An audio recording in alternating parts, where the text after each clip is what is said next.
Hello guys, dumaan ng Christmas na nag-Christmas lang kami ng mga bata, ng kami lang. Hindi nakauwi yung partner ko kasi may trabaho siya dun.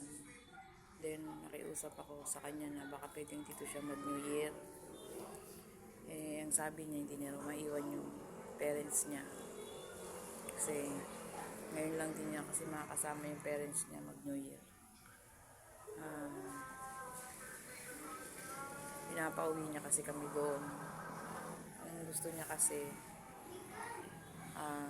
doon na kami tumira. Ayoko nang magkwento sa inyo ng bakit mas gusto kong manirahan dito.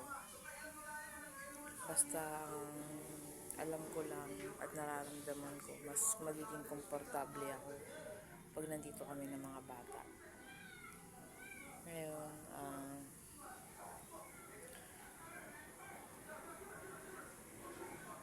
magbabagong taon kami lang.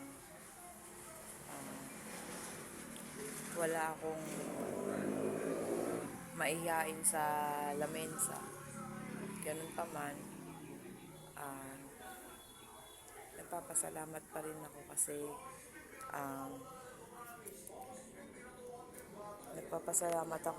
walang sakit yung mga anak ko.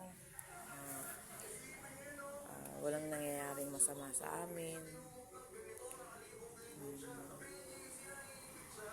Pagkatapos ng bagong taon,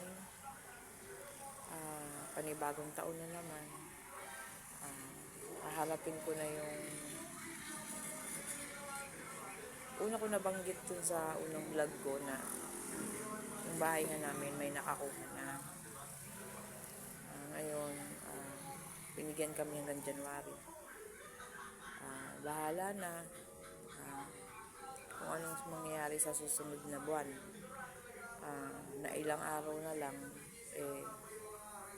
ilang oras na lang, susunod na buwan na. Magpapasko kami na kami lang. Nagkaroon kami ng maihain sa lamesa bigay ng mga kapitbahay, ng mga kumari ko. Binigyan nila kami. Then kinabukasan naman magtatawag yung ibang mga kumari ko, bibigyan nila ako ng mga handa nila nung gabi.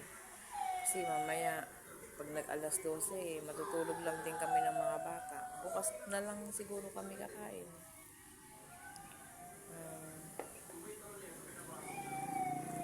Lagi ko na lang pinagdarasal sa Diyos na kayanin ko yung pagsubok na dumarating sa buhay namin.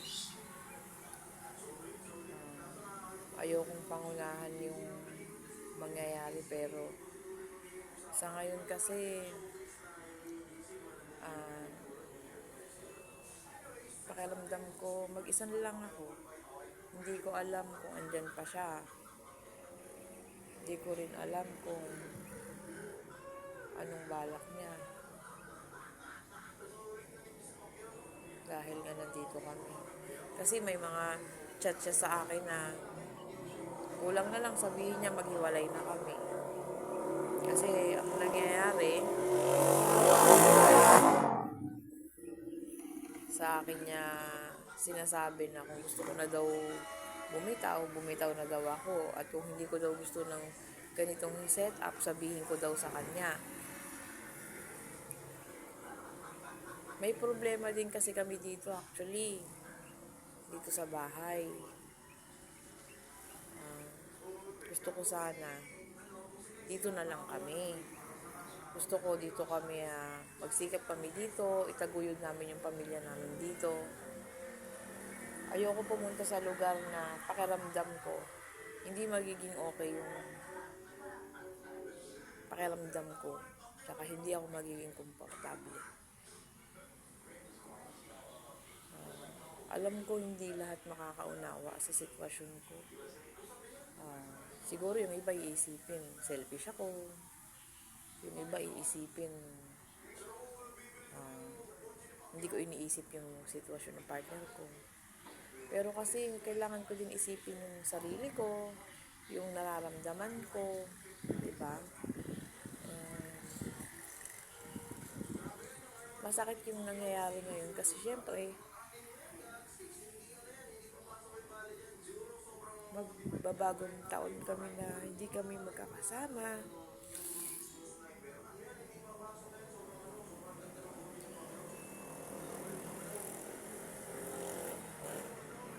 Yun lang. Ah, sana mairaos namin yung bagong taon na walang mangyaring masama sa amin. Sana sa susunod na taon, umayon sa akin ang panahon. Makahanap ako ng trabaho, mabuhay ko yung mga anak ko na hindi ako aasa. Yun lang. Happy New Year in advance sa inyo.